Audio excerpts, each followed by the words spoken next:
बिस्मिल्लाहिर्रहमानिर्रहीम। मेरे मुअज़्ज़ज़ नाज़रीन व सामीन, अस्सलामु अलैकुम वरहमतुल्लाह। आज मैं दुरूद शरीफ के बारे में कुछ अर्ज़ करना चाहता हूँ। याद रखें, दुरूद पाक एक ऐसा वजीफ़ा है जो कभी रद्द नहीं होता। नमाज खालिस अल्लाह की इबादत है, अगर दुरूद ना पढ़ेंगे तो नमाज नहीं होगी। नमाज जनाजा मैयत की बख्शिश की दुआ है, अगर दुरूद पाक नहीं पढ़ेंगे तो नमाज जनाजा नहीं होगा। अलगर्ज़ दुआ मांगें तो हर आलिम दीन पहले दुरूद पढ़ता है, फिर दुआ मांगता है, फिर दुरूद पढ़ता है। तो दुरूद पाक एक ऐसा वजीफ़ा है जो कबूलियत का ज़रिया है। मैं एक बेहतरीन वाक़या आपके गोश गुजार करना चाहता हूँ।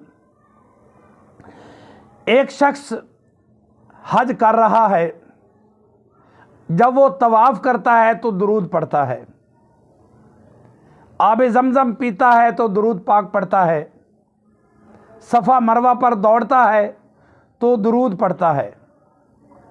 जो भी अमल करता वो दुरूद पढ़ता। साथ वाले हाजी ने सवाल किया कि मेरे भाई बात क्या है, आप तवाफ़ कर रहे हैं तो दुरूद पढ़ रहे हैं, सफ़ा मरवा पे साइज कर रहे हैं तो दुरूद पाक पढ़ रहे हैं। इन तमाम मकामात की अलग-अलग और आदो वज़ाइफ़ हैं, अलग-अलग दुआएं हैं। और आप मैदान अरफात में मैंने देखा आप दुरूद पाक पढ़ रहे हैं। हर जगह आप दुरूद पाक पढ़ते हैं, आबे ज़मज़म पीते हैं, दुरूद पाक पढ़ रहे हैं। ये माजरा क्या है? तो उसने कहा, भाई बात यह है, दास्तान बड़ी तवील है, अगर तू बैठ जाए तो मैं तुझे सुना देता हूँ। तो उसने अपनी दास्तान सुनाई। उस हाजी ने कहा, बात यह है, जब मैं घर से चला तो मैं अकेला नहीं था, हम बाप और बेटा दोनों थे। मेरे बाप भी मेरे साथ थे। रास्ते में जंगल बियाबान था, मेरे वालिद बीमार हो गए। ये हाजी अपनी बात सुना रहा है। मेरे वालिद बीमार हो गए, जंगल बियाबान है, क़ज़ाए इलाही ऐसा हुआ कि मेरे वालिद जानबर ना हो सके, उस जंगल में वफ़ात पा गए बीमारी की शिद्दत की वजह से। मैं अकेला था, बड़ा परेशान हुआ कि मैं अकेला उनके गुस्ल का इंतज़ाम, दफन का, कब्र का, दीगर तमाम मामलात मैं कैसे अदा करूँगा। अकेली लाश को उठाकर इस जंगल बियाबान से बाहर कैसे निकलूँगा। वो हाजी साहब कहते हैं, मैं बहुत परेशान हुआ और जंगल बियाबान है, मैं अकेला हूँ। वो हाजी साहब कहते हैं, हुआ यूँ, मेरी अचानक आँख लग गई, नींद आ जाती है। वो हाजी फरमाते हैं, मेरी आँख लग गई, बाप की मैयत पड़ी हुई है, आँख लग गई, मुझे ख्वाब आया। ख्वाब की हालत में क्या देखता हूँ, एक नूरानी चेहरे वाले महबूब तशरीफ़ लाते हैं, मेरे वालिद के चेहरे से कपड़ा हटाते हैं और अपना दस्ते शफ़क़त चेहरे पर मस करते हैं, फेरते हैं। मेरे वालिद का चेहरा सफ़ेद हो जाता है, 14वीं रात के चाँद की तरह जगमगाने लग जाता है। उसके बाद वो जाना चाहते हैं, मैं उनका दामन पकड़ लेता हूँ, अर्ज़ करता हूँ, हुज़ूर आप कौन हैं? और ऐसे मुश्किल वक़्त में ये ख्वाब की हालत में बता रहे हैं, आपने ये करम फरमाया। तो आपने फरमाया, मैं आपका नबी हज़रत मोहम्मद मुस्तफ़ा सल्लल्लाहु अलैहि वसल्लम, तेरा बाप मुझ पर इतनी मिक़दार में रोज़ाना दुरूद पाक पढ़ा करता था।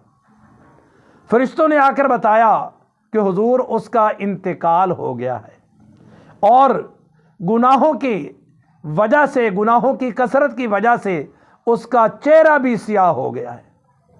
उसका चेहरा भी स्याह हो गया था, इस वजह से भी वो बेटा ज़्यादा परेशान था।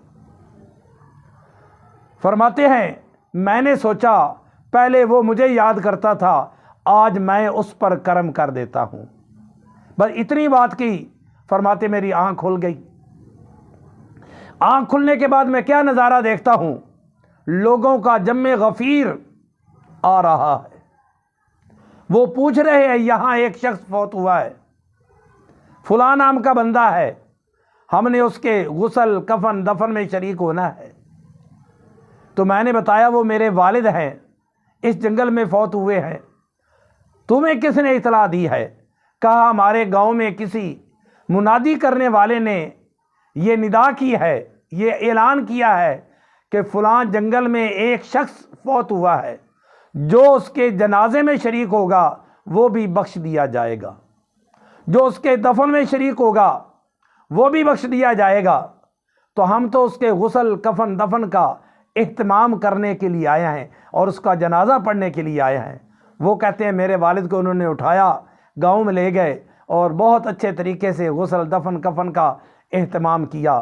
تو فرمانے لگے وہ حاجی صاحب اب بتا میں درود پاک نہ پڑھوں تو کیا کروں؟ تو میرے بھائی درود پاک ایک ایسا عمل ہے، ایک ایسا عمل ہے جو کبھی رد نہیں ہوتا۔ میرے آقا نے فرمایا قیامت کے دن لوگ اپنی اعمال کی وجہ سے، نیکیوں کی وجہ سے، اگر کوئی جنت میں چلا بھی گیا، اگر درود کثرت سے نہیں پڑھا ہوگا تو جنت میں جا کر بھی اس کو حسرت رہے گی، کاش میں پیارے آقا پر کثرت سے درود و سلام پڑھ لیتا۔ تو میرے بھائی ان اللہ و ملائکتہ یصلون علی النبی، اللہ فرماتا ہے بے شک اللہ اور اس کے فرشتے نبی پر درود بھیجتے ہیں۔ اللہ بھی درود بھیجتا ہے، فرشتے بھی بھیجتے ہیں۔ اے ایمان والو تم بھی میرے نبی پر درود و سلام بھیجا کرو۔ میرے آقا صلی اللہ علیہ وسلم کے فرمان کے مطابق آپ کی ذات اقدس پر اور آپ کے روضہ اطہر پر 70,000 فرشتے صبح آتے ہیں، عصر تک آپ پر درود و سلام پڑھتے رہتے ہیں، پھر عصر کے وقت اور 70,000 آ جاتے ہیں، وہ رات بھر میرے آقا پر درود و سلام پڑھتے رہتے ہیں۔ اور جو فرشتہ ایک مرتبہ آ گیا تا قیامت اس کی دوبارہ باری نہیں آتی۔ اے مسلمان تو کتنا خوش نصیب ہے، تو پیارے آقا صلی اللہ علیہ وسلم پر کثرت سے درود و سلام پڑھا کر، یہی قبولیت کا ذریعہ ہے۔ میرے آقا نے فرمایا جو دعا، جو وظیفہ بغیر درود پاک کے دعا مانگی گئی، پڑھا گیا وظیفہ، وہ وظیفہ شرف قبولیت کو نہیں پہنچتا۔ درود ہی قبولیت کا معیار ہے۔ دعا ہے رب ذوالجلال ہمیں کثرت سے پیارے آقا پر درود و سلام پڑھنے کی توفیق عطا فرمائے۔